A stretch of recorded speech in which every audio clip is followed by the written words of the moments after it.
de Power BI et en particulier de la passerelle de gestion de données, alors souvent plus connue par son nom anglais, la DMG, la Data Management Gateway. Et l'idée, ça va être de contextualiser le côté hybride de Power BI avec justement ce composant. Avant de démarrer, une petite présentation quand même du Global Francophone Virtual Chapter. L'idée, c'est d'avoir vraiment un espace virtuel pour vous proposer du contenu, des webcasts à travers le monde, mais bien sûr tout ça en français dans le texte, avec quelquefois des accents comme la Belgique ou le Québec. Les communautés partenaires de ce Virtual Chapter francophone, c'est bien évidemment le PASS qui supporte l'ensemble des chapters physiques locaux dans les pays et les régions, mais aussi les Virtual Chapters comme celui-ci. Le GUS, qui est la communauté SQL Server en France, en particulier à Paris, et enfin la communauté .NET Montréal, qui représente toutes les communautés autour d'SQL Server et de .NET au Canada.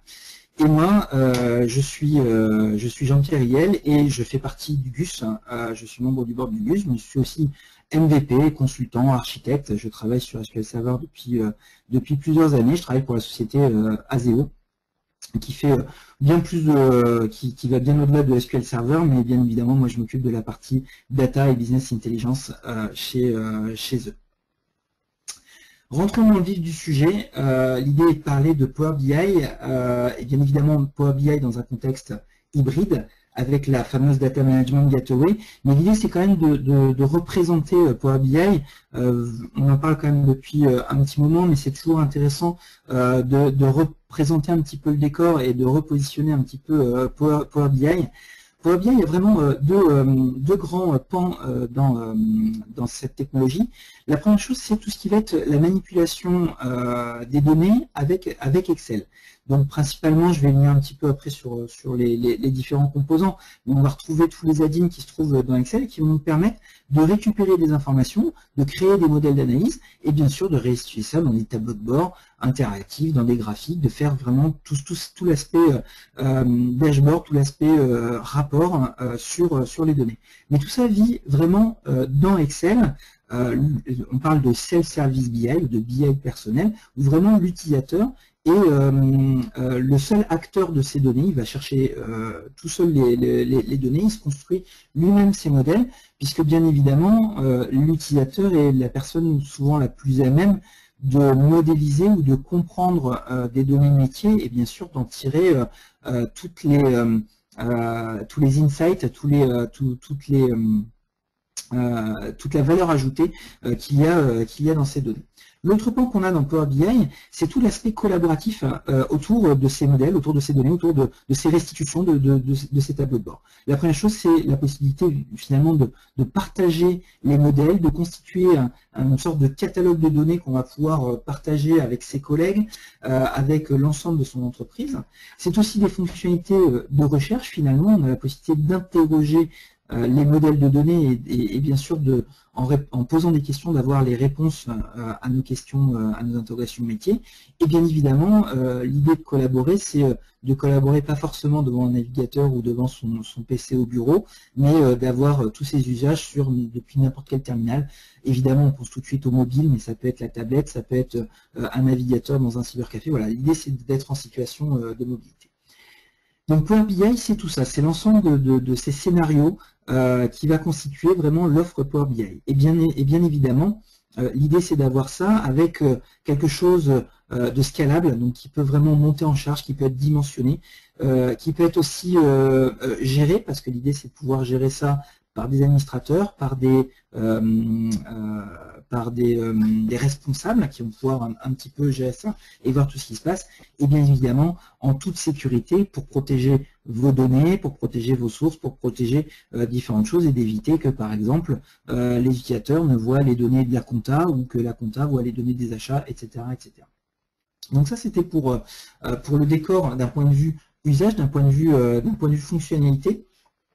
D'un point de vue entre guillemets architecture, je vous ai parlé de deux pans de Power BI, et ben en fait on peut le symboliser de cette façon, c'est qu'on a une partie qui va se trouver sur le cloud et une partie qui va se trouver on-prem, donc vraiment dans votre système d'information. Bien évidemment, toute la partie que vous aviez, alors j'aurais pu mieux choisir et garder à gauche la partie Excel. Donc là, vous l'avez à droite, mais donc toute la partie Excel, bien évidemment, Excel, ça tourne sur le poste utilisateur. On parle bien de la partie on-premise de Power BI. Et vous avez les quatre petits compléments, les quatre petits add-ins à Excel. Je ne vais pas rentrer dans le détail de leur fonctionnement, mais je vais toutefois les citer. C'est Power Query, Power Pivot, Power View et Power Map qui vont permettre de faire de l'acquisition, du modèle d'analyse, des calculs, des mesures, des KPI, des tableaux de bord, etc., etc. Bien évidemment, dans le système d'information, dans le on-prem, on a bien sûr toutes nos données d'entreprise. Au jour d'aujourd'hui, même si bien évidemment le cloud prend une part de plus en plus importante dans les architectures, dans la constitution de solutions, et bien évidemment les solutions décisionnelles, les données restent principalement on-premise. Microsoft le sait, et bien évidemment, c'est pour ça qu'un outil comme Power BI est naturellement hybride, parce que l'idée, c'est pas de dire il faut que vous poussiez toutes vos données sur le cloud. Vos bases de données, vos data warehouse d'entreprise, les données OLTP sur lesquelles se trouvent les données que vous souhaitez analyser, sur lesquelles vous avez créé les modèles, bien sûr se trouvent on-premise. Donc j'ai cité bien évidemment SQL Server, Oracle, mais vous avez tout un tas d'autres sources, sans compter toutes les sources un petit peu exotiques, mais qu'on retrouve dans tout système de BI. Ça va de la base Access, ça on est encore sur quelque chose de structuré, mais ça passe aussi par des fichiers Excel qui pourraient se trouver dans un répertoire, ou des fichiers CSV, ou des choses comme ça. Donc là on est sur le côté on-prem. De l'autre côté, on a la partie cloud, c'est tout ce qui va nous permettre finalement de collaborer autour des données. On parle d'un tenant Office 365, donc simplement c'est SharePoint Online, donc dans le cadre de l'offre Office 365, qui contient bien d'autres choses par rapport à SharePoint, mais là l'idée, ce qui nous intéresse, c'est d'avoir un portail décisionnel dans lequel on va pouvoir mettre nos modèles, mettre nos analyses, mettre nos rapports, bref, partager finalement tout ce qu'on aura fait d'un point de vue personnel, d'un point de vue Salesforce BI dans notre Excel. Donc on a notre tenant Office 365 sur lequel on active Power BI. Une petite parenthèse, Power BI est une option à Office 365, hein, c'est quelque chose que vous remettez par-dessus. Et dès l'instant où vous l'activez sur votre tenant, vous avez donc ce qu'on appelle les Power BI Sites. Finalement, c'est juste une version un petit peu arrangée d'un site SharePoint qui va vous permettre vraiment d'afficher des modèles, du Power View, tout un tas d'autres fonctionnalités directement dans un site SharePoint, et bien sûr qui sera compatible avec tous les composants de la brique Power BI, comme Power Query, Power Pivot et Power View. Malheureusement, pas encore Power Map. Vous avez aussi d'autres briques, mais je vais y venir un petit peu après, puisqu'on va rentrer un petit peu plus dans le détail lorsqu'on fera des démonstrations. C'est le Data Catalog qui centralise justement les modèles et les données qui doivent être partagées entre les différents collaborateurs de l'entreprise. Q&A, qui est le module de questions et réponses, donc Question and Answers, qui est finalement le moteur de questions. Vous tapez votre question en langage naturel et il va aller chercher dans les modèles et dans les données pour y répondre. Et enfin, le Power BI Admin Center qui va nous permettre de paramétrer et d'administrer justement toutes ces sources de données.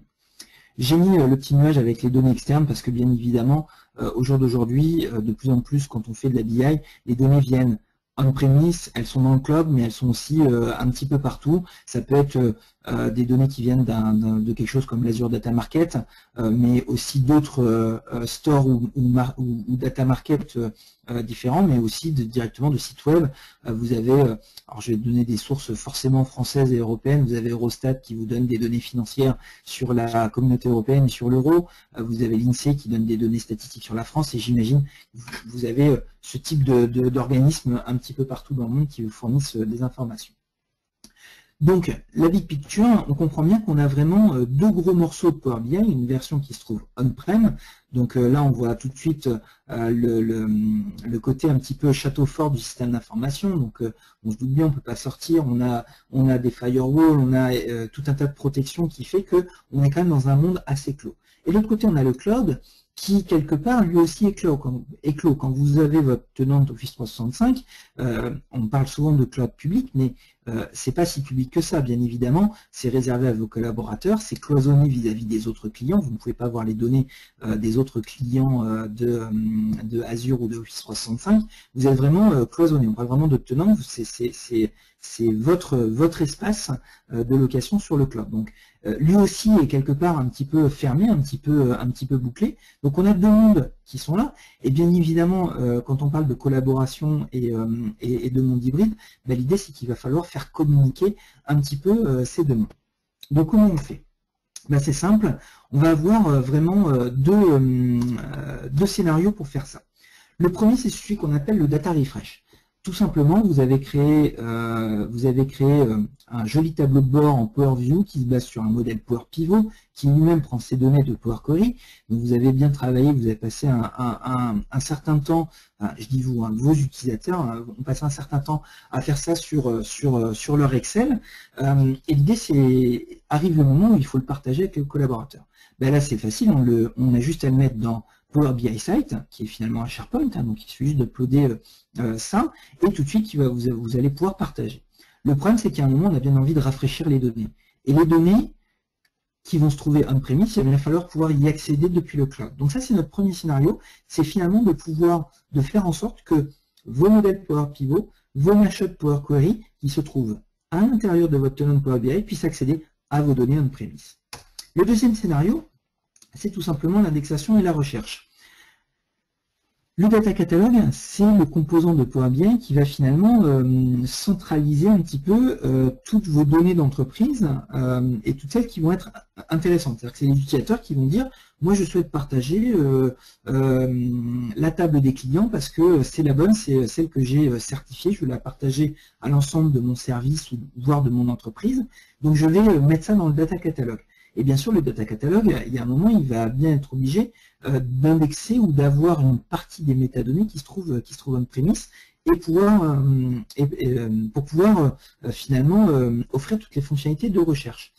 Mais pour pouvoir utiliser Data Catalogue, on est d'accord que quand je suis en BI personnel, je suis dans mon Excel, je suis avec un outil comme Power Query, j'ai un petit moteur de recherche et il va bien falloir que je tape donc liste des clients. Et bien sûr, il va falloir aller récupérer, interroger le data catalog qui lui se trouve dans le cloud. Donc finalement, on a deux scénarios, le cloud qui va se connecter à des sources on-premise et le on-premise qui va se connecter au cloud pour aller interroger justement des features comme des fonctionnalités comme le data catalog.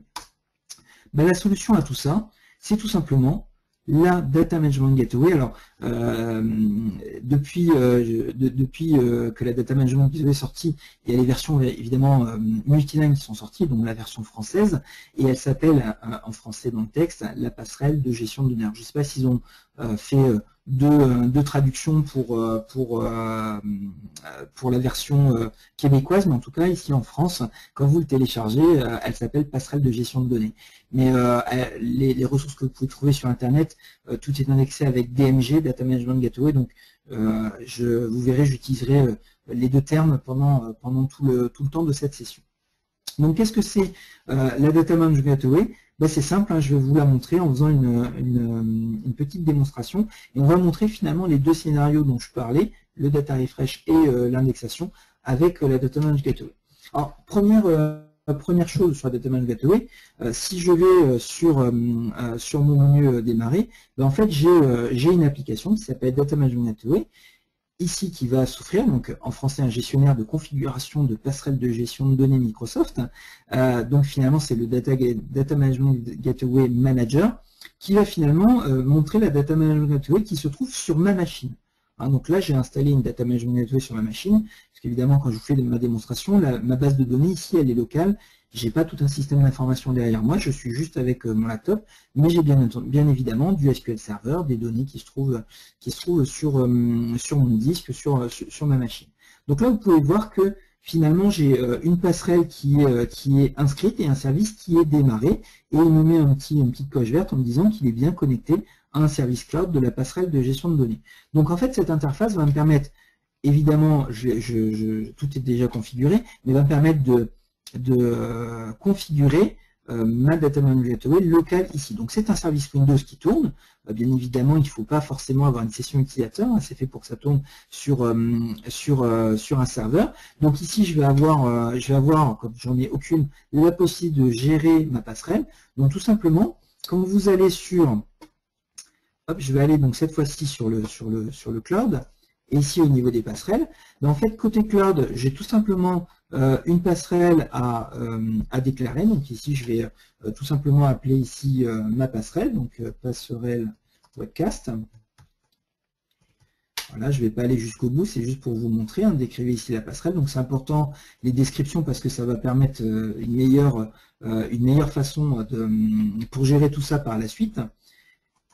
Hop, donc si je crée ici ma passerelle, il va me proposer une clé finalement. Ici, donc vous voyez, télécharger, donc là on va télécharger le binaire, évidemment il est déjà installé sur ma machine, mais il va me générer donc une clé unique, et tout simplement, j'ai juste à ici renseigner la clé, et lui il va faire le lien, il va se connecter au cloud, il va négocier avec le cloud, et finalement les deux côtés, la partie cloud et la partie on-premise, vont établir finalement cette passerelle entre les deux mondes, entre le monde cloud et le monde on-premise. Donc c'est aussi simple que ça. Côté on-premise, vous installez tout simplement le logiciel. Côté cloud, vous générez finalement une passerelle, une clé, et ensuite il va tout simplement ici se synchroniser. Donc on voit bien que j'ai une instance qui s'appelle Surface Pro 2, hein, c'est le nom de ma machine. La passerelle est bien inscrite, donc il a bien négocié, il a bien mis la bonne clé, et le service est démarré. Comment ça fonctionne? Bah, tout simplement, hein, ça travaille sur du HTTP. Par défaut, le port sera 8051. Vous pouvez modifier tout ça, parce que si vous êtes admin, vous allez forcément vouloir trifouiller tout ça et mettre des ports non conventionnels, parce que c'est ce qu'on apprend en cours de sécurité. Vous allez peut-être aussi vouloir mettre un certificat pour pouvoir chiffrer les données entre le cloud et la passerelle. Hein, donc mettre de l'HTTPS pour apporter un petit peu plus de sécurité. Donc voilà pour la passerelle, c'est aussi simple que ça, hein. C'est tout simplement un service Windows qui va tourner sur une de vos machines on-premise et qui va finalement faire le pont. Maintenant, comment ça fonctionne? Ben, c'est simple en fait, on va prendre le scénario d'indexation. Là, l'idée c'est que j'ai ici on-premise, j'ai donc SQL Server, avec différentes tables, hein, les grands classiques de personnes qui font des démos, hein, de l'AdventureWorks, du Contoso ou des choses comme ça. Ben, si par exemple je veux exposer une de mes bases de données, par exemple ici je vois j'ai une base de données Géo avec une table qui contient des communes, ben, j'ai envie de mettre ça dans mon data catalog et de l'indexer, de le rendre disponible à la recherche pour l'ensemble des utilisateurs. Ben, tout simplement je vais aller sur mon Power BI Admin Center, donc le centre de gestion, tout ça. Donc je vais annuler ici, j'ai que terminé, oui forcément, il ne la connaît pas, donc je vais tout de suite la supprimer, la passerelle que je viens de créer, puisqu'il n'y a personne à l'autre bout. Donc ici, je vais tout simplement créer une source de données, donc vous voyez que j'en ai quelques-unes qui existent, je reviendrai un petit peu plus dans le détail. L'idée c'est tout de suite de créer ce lien d'indexation. Donc ici, je veux du SQL Server. Donc vous voyez qu'il me propose différentes sources de données, SQL Server Oracle, SharePoint Online et Power Query. Je reviendrai un petit peu dans le détail tout à l'heure par la suite de la démo. Là, l'idée, c'est de dire je veux indexer du SQL Server. La première chose qu'il me propose, c'est de savoir quel scénario je veux utiliser. Alors finalement, les deux cases à cocher reviennent aux deux scénarios que je vous ai présentés. Activer l'accès par le cloud. Donc on est d'accord, c'est le cloud qui va se connecter à la source de données pour pouvoir faire du data refresh. Hein, vous avez, oui, si c'est bon, vous avez donc cet accès-là qui est que moi j'appelle le data refresh, hein, l'actualisation des données. Donc c'est la première case à cocher. Et la deuxième, le flux au data, c'est tout simplement de pouvoir indexer dans le data catalogue les données qui se trouvent on-premise. Si je fais suivant, forcément, je donne le nom de ma source de données, donc on va l'appeler Geo Webcast aujourd'hui. On va sélectionner une passerelle, donc elle se trouve sur la passerelle Surface Pro 2, donc vous imaginez tout de suite un petit peu des notions d'architecture que vous allez voir à différentes passerelles. C'est bien du SQL Server. Ensuite, il me demande quel provider je veux utiliser. Alors, il y a du 10, du 11, du .NET et de l'OLEDB. Vous avez les différents éléments. Là, je vais rester sur l'OLEDB. Le nom de mon serveur, bah, tout simplement, c'est le nom de ma machine. Et la base de données, on a dit qu'elle s'appelait Géo. Ensuite, il vous demande les informations d'identification. J'y reviendrai un peu après, il y a un slide. Mais globalement, il va falloir que je lui donne les informations pour pouvoir se connecter à cette source de données. Vous ne l'avez pas vu, c'est du Click Once qui vient de se lancer. C'est-à-dire que là, cette fenêtre-là, c'est une application locale. C'est-à-dire que ce n'est pas le cloud. Le mot de passe que je vais rentrer ici, je ne le rentre pas sur un site web sur le cloud. Je le rentre bien ici en local sur une application et elle va causer directement à la Data Management Gateway. Mais je reviendrai un petit peu sur le slide là. Donc tout simplement, je vais lui donner le compte sur lequel je vais me connecter. Je vais utiliser mon compte à moi, bien évidemment, on choisira un compte de service dans la vraie vie pour faire les choses bien. Hop, on va faire ça, on va tester la connexion, test de connexion réussi, OK. Donc là, j'ai rentré les informations d'identification, suivant. Et là, il me propose, finalement, vous voyez que, malheureusement c'est grisé, je vais vous expliquer pourquoi c'est une délimitation qu'on a, mais il va me proposer les différents éléments. Donc on voit bien la seule table qu'il y avait dans cette base de données qui s'appelle commune. Par contre, elle est grisée, c'est une délimitation qu'on a ici, mais je peux bien donc choisir les éléments que je vais exposer, que je vais mettre dans mon data catalogue. Donc des tables et des vues. Pourquoi la table commune ici est grisée? Tout simplement parce qu'il y a une petite limitation sur l'indexation des données, c'est qu'il faut absolument une primary key sur la table. Et si je vais voir ma table commune qui doit être une table bateau que j'ai chargée une fois, ben en effet, on voit bien que j'ai bien des données, mais j'ai aucun index, aucune primary key là-dessus. Donc je vais annuler et je vais vous en montrer une qui fonctionne. Donc, par exemple, ici j'ai une base de données qui s'appelle Culture Paris qui contient différentes tables. Si je vais sur modifier et que je vais regarder justement le paramètre des données, là il va chercher, j'ai bien deux tables qui ont été sélectionnées, moi il n'y en a que deux dans la table, ainsi qu'une vue. Donc j'ai la table fréquentation et la table musée qui ont été ici indexées. Qu'est-ce qui se passe une fois que j'ai créé ma source de données? J'ai tout simplement créé le lien.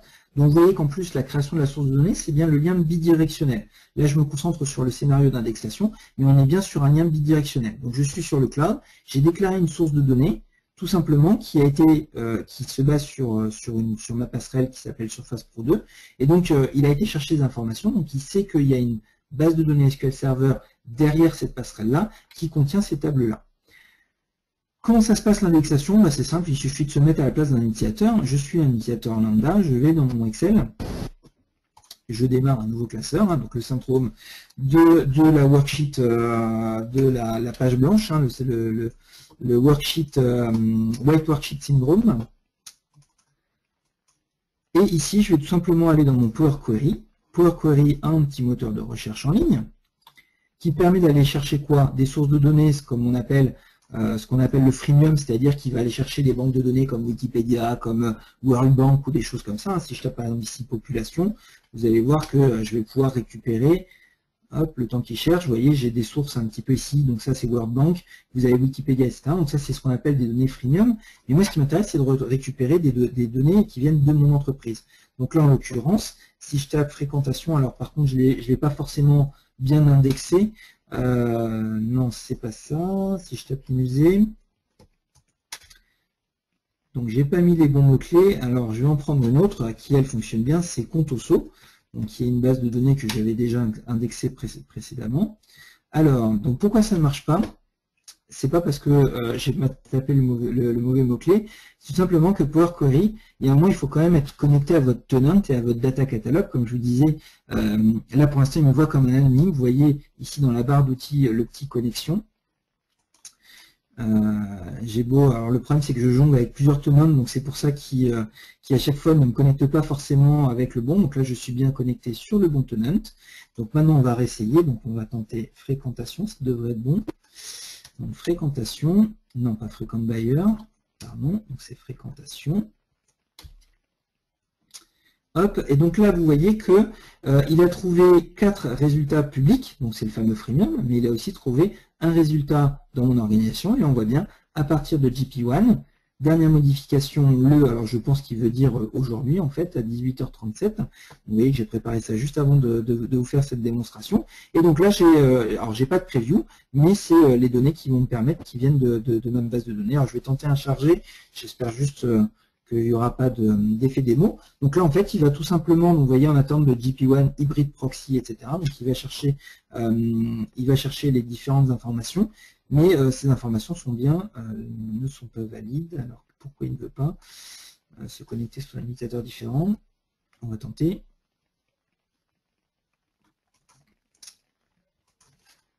Hop.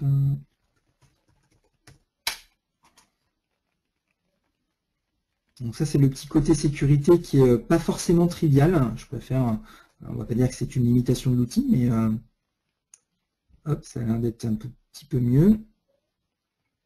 Je sais pas quel compte il avait pris. Donc ça, c'est pas forcément trivial tout ce qui est sécurité.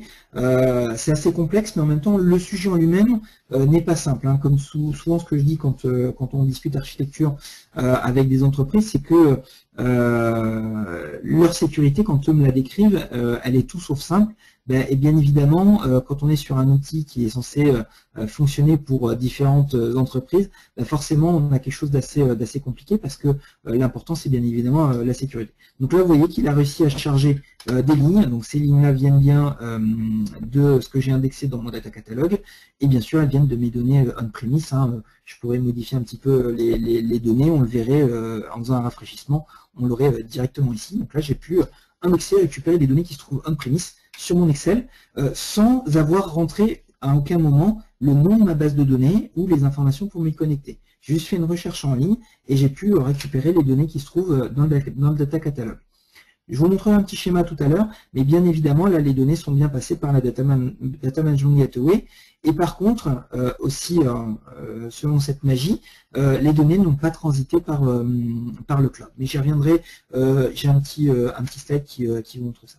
Donc là, c'est l'un des deux scénarios, l'indexation des données, qui va me permettre finalement d'indexer mes données on-premise via la Data Management Gateway. La deuxième solution, c'est finalement ce qu'on disait, c'était le data refresh. Le data refresh, comment ça fonctionne? Tout simplement ici, je vais avoir, hop, je vais revenir sur mon tenant Power BI. Donc là, je suis sur ma page Power BI. Hein. Si je reviens ici, vous allez voir que ça ressemble à s'y méprendre à un SharePoint 2013. Hein. Donc c'est bien un SharePoint Online. Sauf qu'ici, je vais sur la petite page Power BI qui apporte toutes ces nouvelles fonctionnalités. Donc je suis sur ma page Power BI. Hop, voilà, il est chargé. Ici, j'ai créé pour l'occasion, donc dans une bibliothèque qui s'appelle ABC, j'ai mis deux classeurs Excel que j'ai fait qui vont chercher des données sur du on-premise. Power BI Culture, ici, vous l'avez, c'est tout simplement les données de fréquentation des musées. Donc la petite démo que je viens de faire, ici c'est un classeur Excel qui est tout prêt. Mais ici, par exemple, sur ce classeur-là, que je pourrais tout simplement ouvrir aussi dans Excel, j'ai fait un Power Query qui allait chercher des fichiers qui se trouvent dans un dossier.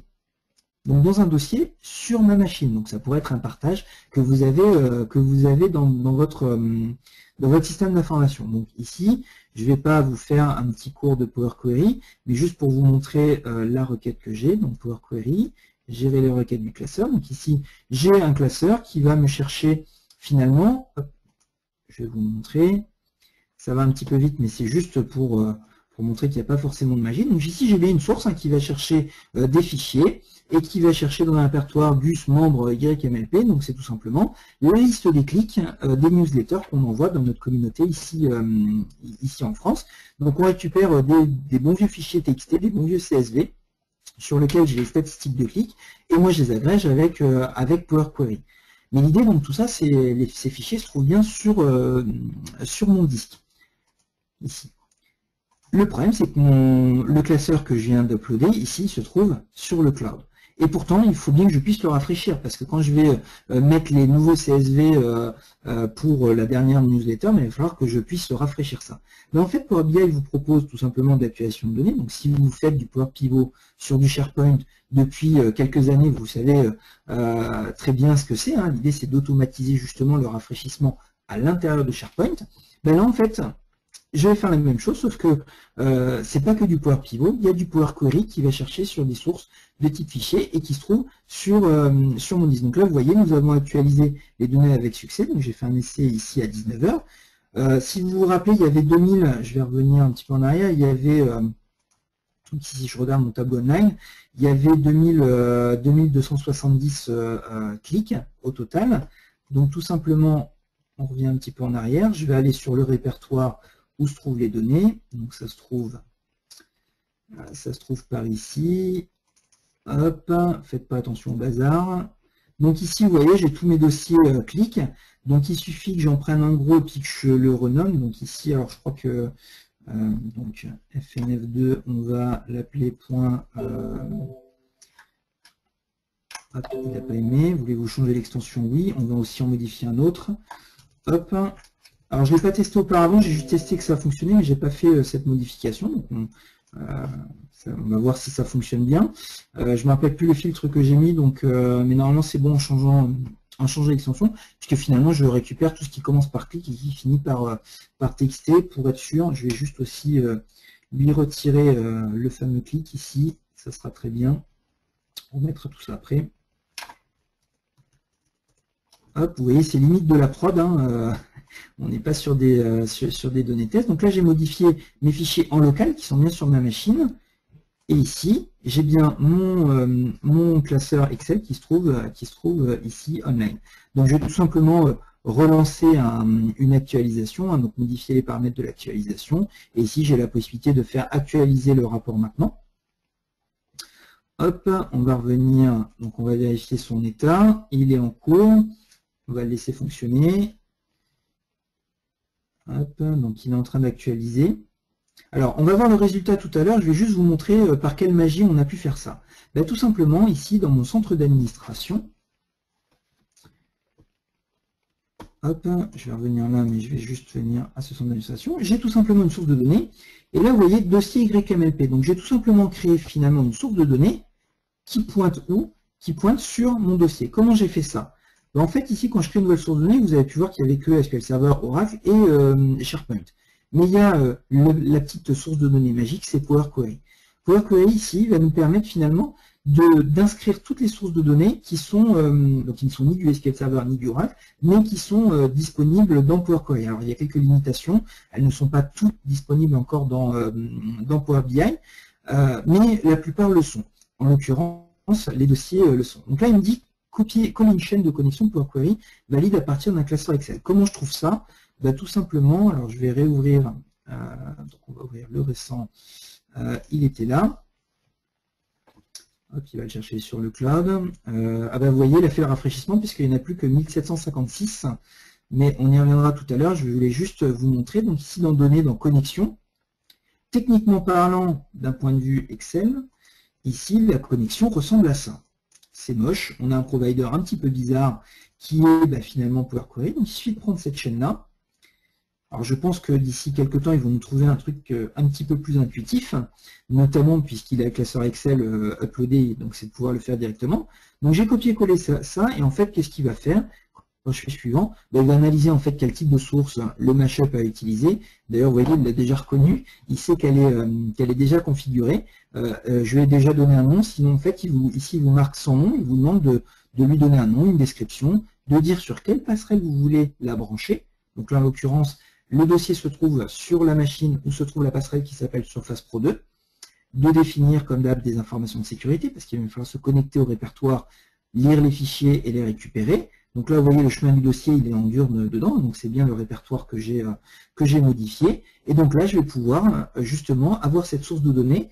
Et donc, qu'est-ce qui se passe quand il fait l'actualisation? Il fait une confrontation, il regarde sa chaîne de connexion, il regarde ce qu'il a besoin, il regarde dans les sources de données qui sont définies dans l'ensemble des sources. Donc là, on va annuler, on va revenir ici sur l'ensemble des sources. Donc, il confronte, il regarde dans toutes les sources qu'il a disponibles. Évidemment, il ne regarde pas le nom. Le nom, c'est purement de l'information que vous mettez en tant qu'administrateur. Il va regarder les informations techniques de connexion. Donc, il va voir, ah bah tiens, il demande à se connecter à un dossier qui s'appelle C2 points, etc., etc. Et donc, si ça match, tout simplement, il va l'utiliser, il va pouvoir faire son rafraîchissement. Si je reviens ici, on voit bien que le rafraîchissement à 20h33, qui me fait dire qu'on est un petit peu en retard sur le timing de ce webcast. Donc ici, on voit bien qu'à 20h33, il a actualisé les données avec succès. Et donc, si je reviens, vous avez pu le voir quand je l'ai ouvert, directement dans Excel. Mais ici, si je vais sur Excel Services, Excel Online, vous voyez qu'il n'y en a plus que 1756. Donc, la modification que j'ai fait en local sur ma machine dans des fichiers, CSV, j'ai pu la rafraîchir directement sur le cloud. Il est temps de faire un petit récapitulatif. Alors, je reviens juste sur ce slide pour bien rappeler les deux scénarios. Hein. Donc, le data refresh, qui est vraiment un chemin, l'indexation recherche. Et comment on fait pour avoir ça? On crée finalement une passerelle. Donc, vous installez Data Management Gateway en local sur votre système d'information. Vous créez une passerelle. Donc, côté Power BI Site, vous créez la passerelle. Vous faites le lien entre les deux. Et après, vous avez juste à créer des sources de données qui vont s'exécuter, qui vont finalement passer par cette fameuse passerelle, requêter à l'intérieur de votre SI et renvoyer les informations directement sur le cloud. Je vous avais promis une petite cinématique pour vous montrer justement comment fonctionnait l'indexation et donc la cinématique d'accès un petit peu on-premise. Quand j'étais dans mon Power Query, j'ai tapé fréquentation, il a bien été interrogé le data catalogue dans les Power BI Sites. Donc ça, c'est la partie recherche. Le data catalogue m'a juste renvoyé une liste en disant moi, je connais une source de données qui s'appelle fréquentation, alors avec toutes les informations, la description, qui l'a créée, où est-ce qu'elle est, sur quelle source elle se trouve, mais côté Power BI Site, il n'a que ces informations, plus un petit peu d'indexation de données, mais il en indexe très peu, c'est juste pour lui faire une preview. Donc ça, c'est la partie recherche. Excel a communiqué là pour le coup avec le cloud. Donc vous avez quelques URL à accréditer sur vos proxys et sur votre configuration réseau de votre entreprise, mais finalement c'est une communication tout simplement en HTTP entre Excel et des web services qui sont dans le Power BI Site. Sauf que quand j'ai fait charger, Excel n'a pas été demander les données à Power BI Site. En fait, quand il a récupéré les métadonnées, il a récupéré les informations, vous avez vu qui se connecte à un hybride proxy, mais en fait l'hybride proxy ne fait qu'une chose, il ne fait que lui dire en fait, il faut que tu te connectes à une Data Management Gateway qui se trouve dans ton système d'information, qui se trouve à telle IP, à telle adresse, et finalement, en fait, Excel se connecte, lui, directement à la Data Management Gateway. La Data Management Gateway, qu'est-ce qu'elle fait? Tout simplement, c'est elle qui fait office de proxy. Elle a tout le code qui se permet de se connecter aux sources de données. Donc là, ici, vous avez une petite base de données quand on avait l'exemple avec la fréquentation des musées, mais sur les dossiers, c'est pareil, c'est la Data Management Gateway qui va se connecter, et rappelez-vous les credentials, elles sont bien locales, c'est-à-dire que quand j'ai saisi les informations, j'ai eu une application ClickOnce qui est venue et qui a été enregistrée les informations dans la Data Management Gateway. Donc, à aucun moment, le cloud ne se connecte à vos sources de données, à vos folders, etc. Il n'y a pas ça n'arrive pas, c'est bien Excel qui va se connecter là. Bien, alors, quand je dis le cloud ne se connecte pas du tout directement, évidemment, dans le cadre du data refresh, le cloud va demander à la Data Management Gateway de faire exactement la même chose, et là, pour le coup, il faut prévoir le flux de sortie. Un petit mot, j'ai juste mis quelques slides, ça c'est pour pouvoir regarder ça tranquillement. J'ai fait à peu près le tour de la Data Management Gateway. L'idée sur les fonctionnalités. Donc les sources supportées, je vais pas rentrer dans le détail, mais la mise à jour a eu lieu discrètement en fin de mois dernier. Donc c'est vraiment tout frais. Il y a quelques semaines qu'on a ça, parce qu'en fait il y a encore quelques semaines, les seules sources qui étaient supportées par la Data Management Gateway étaient SQL Server et Oracle uniquement.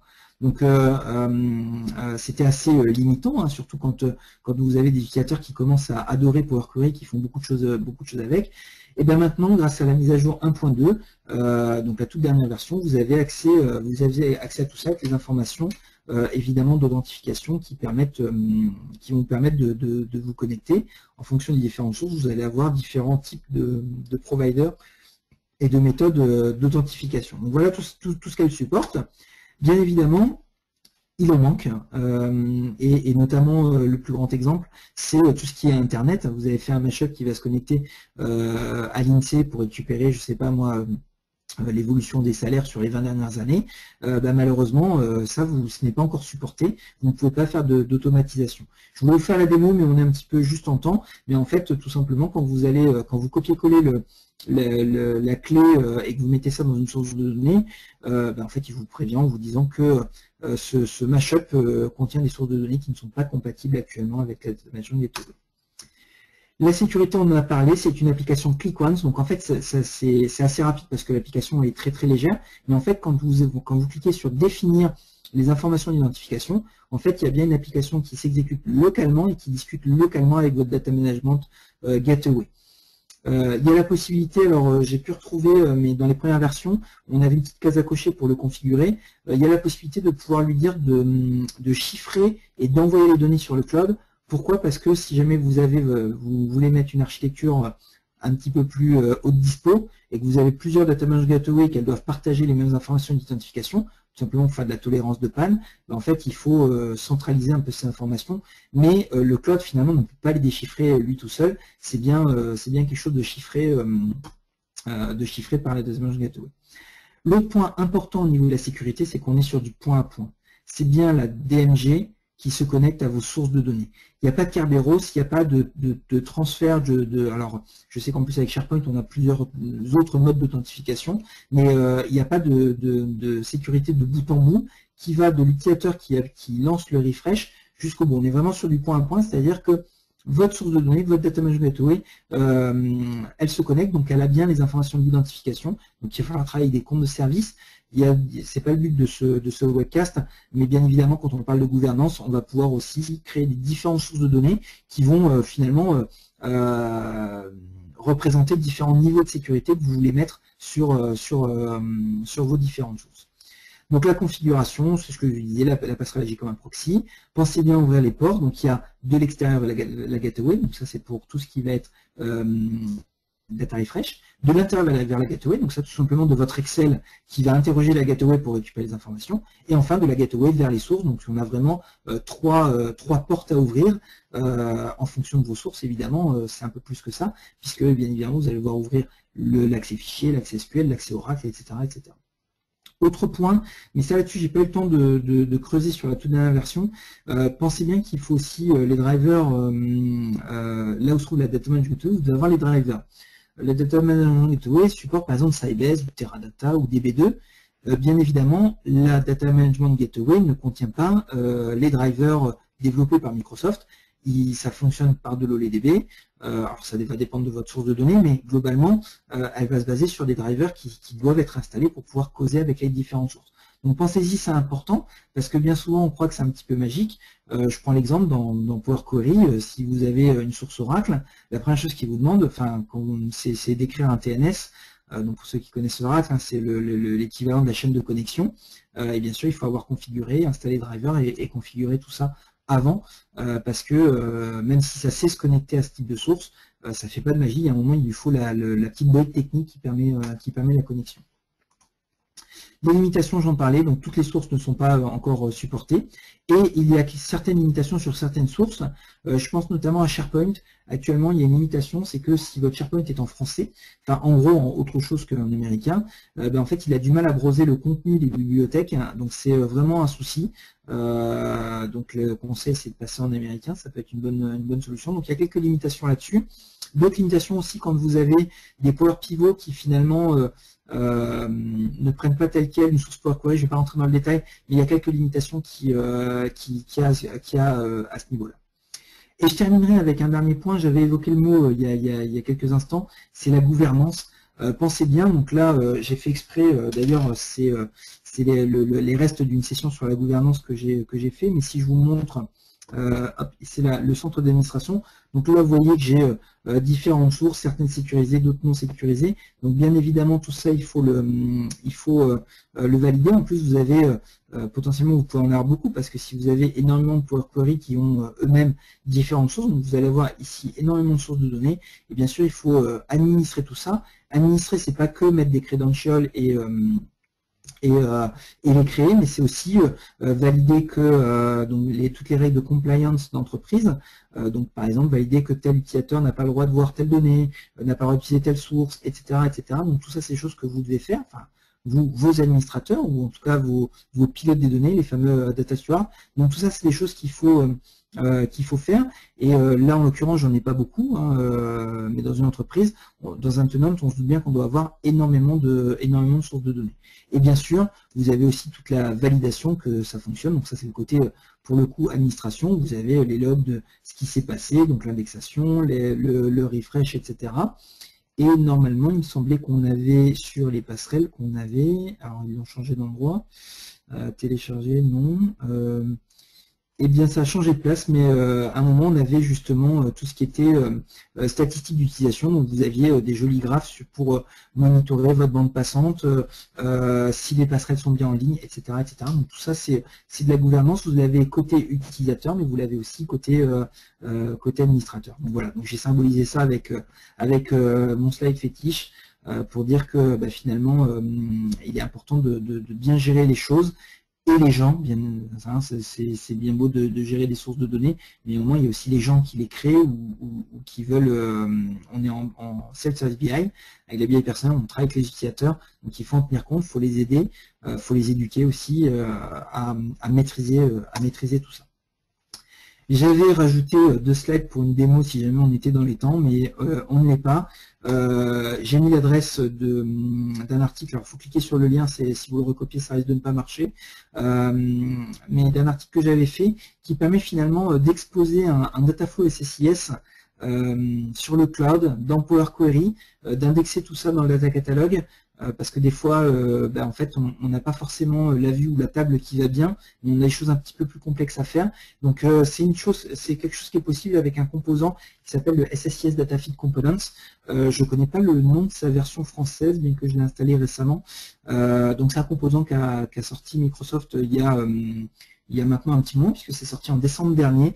J'ai eu l'occasion de faire plusieurs démonstrations. Bon, malheureusement, vous ne verrez pas de démonstration de ça, mais c'est intéressant d'en parler pour finalement ouvrir le champ des possibles de ce qui est possible de faire avec Power Query, avec Power BI en mode hybride, et donc là en rajoutant la brique SSIS dans l'équation.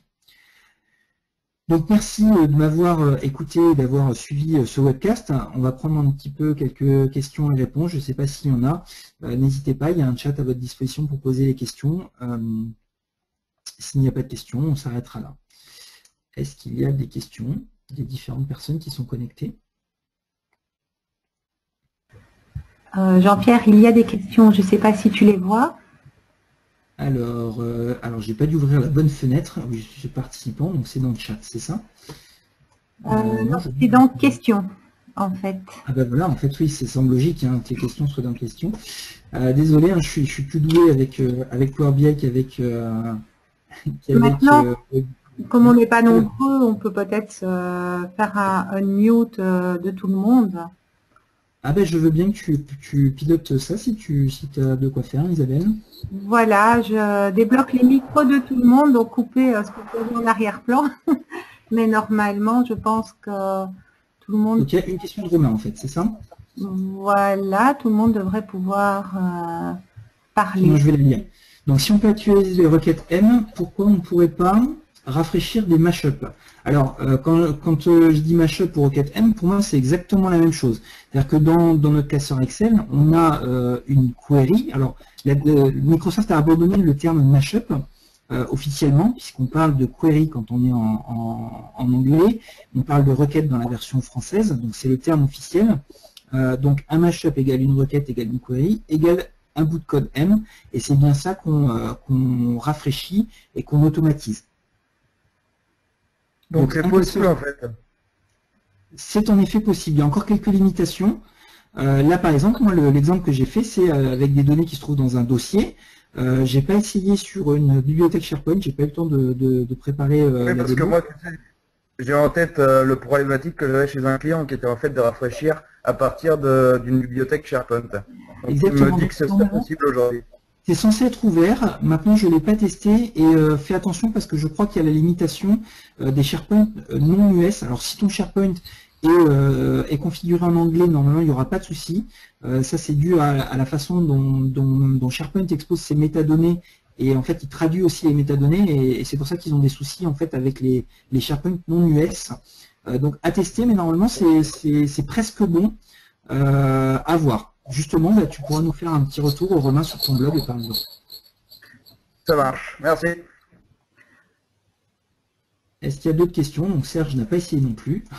Non, par contre, comme dans notre data model, on a des sources SharePoint, on devrait pouvoir le tester assez rapidement. Surtout qu'il y a SharePoint, on-premise aussi. Donc ça, c'est aussi intéressant. Donc SharePoint Online et on-premise. Si je remets la liste des sources ici, Alors par contre, il y a un truc qui m'a étonné, j'ai pas eu le temps de creuser, c'est que sur le SharePoint Online, il y a marqué authentification anonyme. Anonyme, oui, j'ai vu ça aussi, oui. J'ai du mal à y croire, mais Oui. bon, c'est sur un blog officiel, hein, c'est sur le blog de Power BI. Et ils ont fait un article il y a très peu de temps là où justement ils expliquent parce qu'en fait personne n'a communiqué sur sur la version 1.2 de la Data Management Gateway, c'est très inaperçu cet été. Donc ils ont fait un petit article. Par contre, ouais, j'ai pas compris ces histoires d'anonymes. C'est très bizarre parce que les sites SharePoint Online publics sont les seuls à avoir de l'anonyme. Et donc le nombre de listes anonymes sont très très réduites en fait. Donc c'est très contraignant. C'est assez bizarre en effet. Donc voilà, donc il faudra tester, hein, bien évidemment, c'est tout neuf, hein, on parle de quelques semaines, il va falloir tester tout ça et je pense qu'on va faire de jolis démos là sur le côté vraiment collaboratif et hybride d'une technologie comme Power BI. Oui. Est-ce qu'il y a d'autres questions?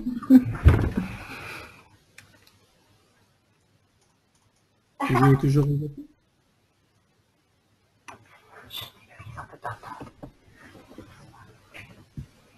J'ai une question, Isabelle? Non? Non, c'est juste que comme j'ai ouvert mon micro, j'avais ma fille en arrière-plan à qui j'ai intimé